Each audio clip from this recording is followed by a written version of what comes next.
Alright, so this is going to be my review, well, a brief review of Mandalorian Season 2.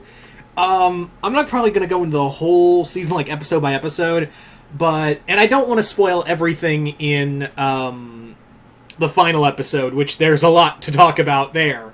But, if you guys want to go see, like, my full thoughts episode by episode, go to Doc Holocron. That's a channel on YouTube. I do a podcast with him and Red Leader Antilles and a few other people. Yeah, it's been really fun. So go check that out on Doc Holocron's channel.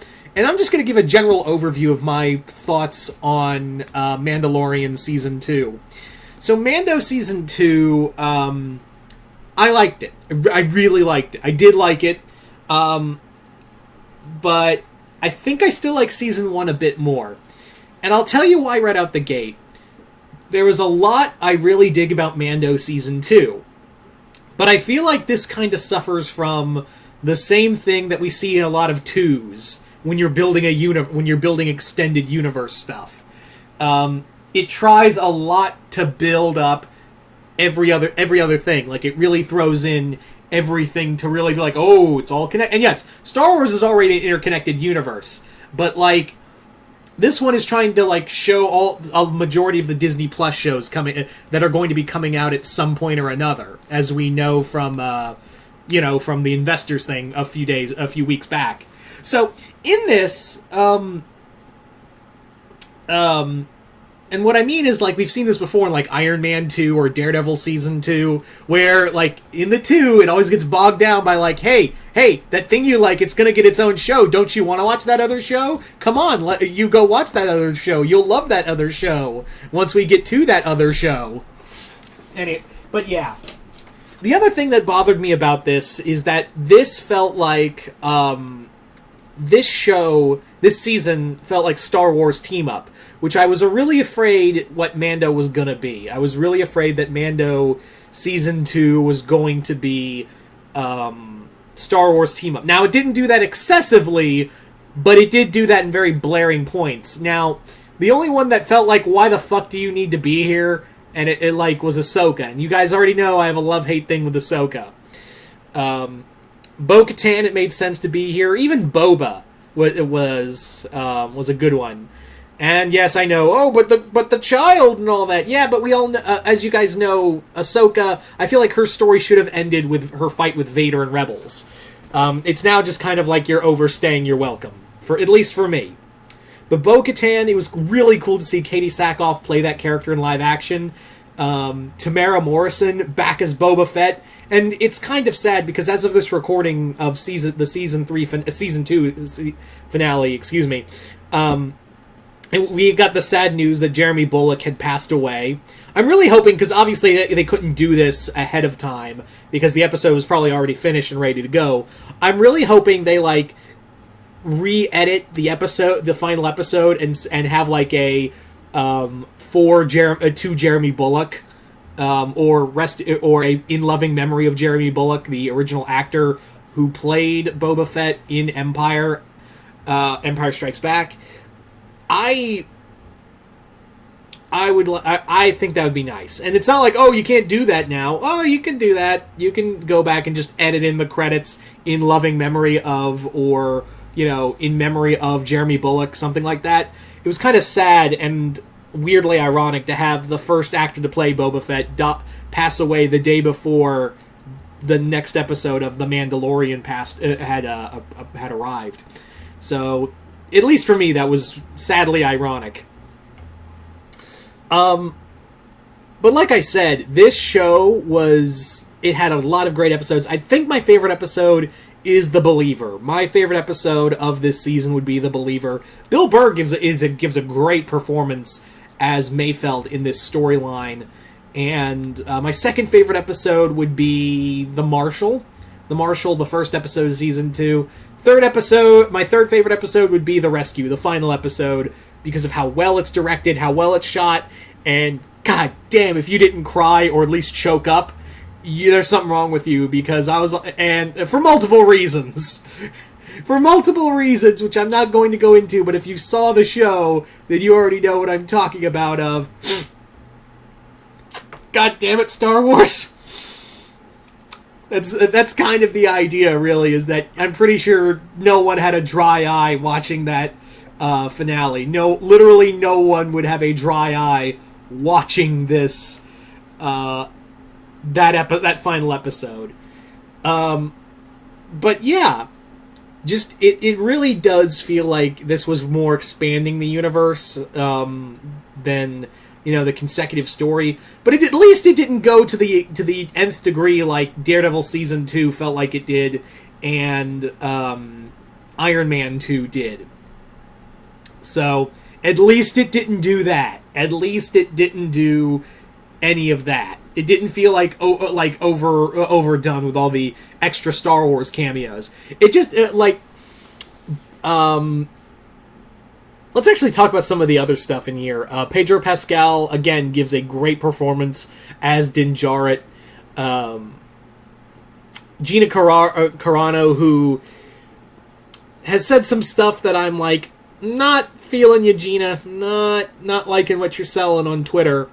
It's not good, which I don't want to go into, but I'm pretty sure some of you already know what's all that about. Again, Katie Sackhoff is great, and again, going back to Tamara Morrison, I really enjoyed seeing him again, and a lot of people forget how good of an actor he is, especially with just how, facially he's good. How he can just do facial expressions. And I really dug that. It was cool to see Ming-Na win again. I was really glad they didn't waste her, because it's really cool to see her in this show.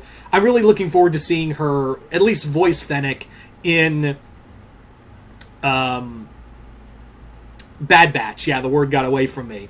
It's going to be cool to see her in Bad Batch.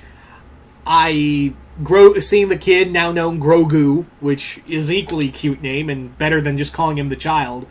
There was a heartbreaking scene. I was like, God damn it, Disney, you're always good at breaking people's hearts. Fuck. And Giancarlo Esposito, he continues to kill it as Moff Gideon. One of the best I'm going to go ahead and say he's one of the best Star Wars villains we've had in ages. He's very much one of the best Star Wars villains we've had in a long time. But yeah, it was just an all-around, it was a good follow-up. I wouldn't say it's there are definitely some hiccups with this show. The second episode, the Passenger, I think that's what it's called. The second episode of season 2 is pretty weak, but that's the thing, is that even with weak episodes, you can say with Mandalorian, is that even with weak episodes, they're still good episodes. You can still find good stuff in here. That's the main thing with Mandalorian, is that, even with really weak episodes, you can still find a lot of good in here. And that post-credit scene made me go, I am very excited, yet very curious to see how that will go and who's going to be in it. And season 2 leaves off with a lot of answered questions, but at the same time you're now oh, so now that plotline's wrapped up, we now got to deal with a new plotline. That was a very smart move of having okay, this story is wrapped up, but now we're going into a new story arc that we've been kind of teasing since season 1. So that's going to be really cool. A lot of people called what happened in there. No one called. I'm pretty sure not everyone called who was gonna show up in that final episode. And again, if you know, I'm not gonna spoil it because it was a big thing. And again, seeing those scenes were whoa. And again, we got some great directors in here. Carl Weathers got to direct an episode, which was awesome. We also got Peyton Reed in here, who I'm pretty sure Peyton Reed, much like Taika Waititi, who did some great episodes, I am very sure Peyton Reed is going to get a Star Wars movie now. He may not have gotten Fantastic Four like he wanted to do, but he is going to be able to do. He's probably going to get a call from Disney saying, "Hey, you're going to do a Star Wars movie now. Do you want to do that? Yeah, you're going to do a Star Wars movie now." So that was probably his consolation prize. He wasn't able to. He always wanted to do a Fantastic Four movie, but couldn't. But now it's oh, I get a Star Wars movie now? Yay! I guarantee you, just like with Taika Waititi, after directing some of the best episodes in Season 1, Peyton Reed's gonna get an episode. Movie, excuse me. And again, like, I've never hated Kathleen Kennedy as the head of Star Wars, but again, it just kind of goes to show that maybe Jon Favreau and Dave Filoni shouldn't... Favreau more than Filoni, because Filoni gets a little too self-indulgent.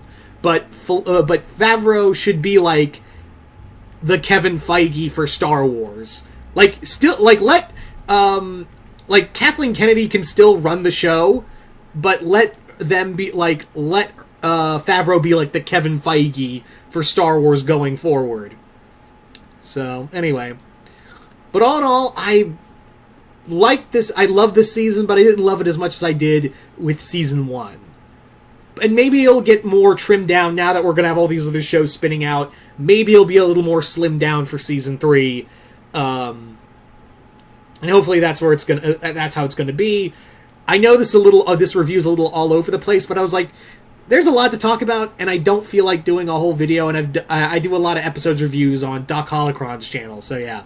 But anyway, you guys tell me your thoughts on Mandalorian Season 2. Did you guys like it, hate it? Comment below, let me know, and once again, I'm Mr. Multiverse. I'll see you next time in the Multiverse.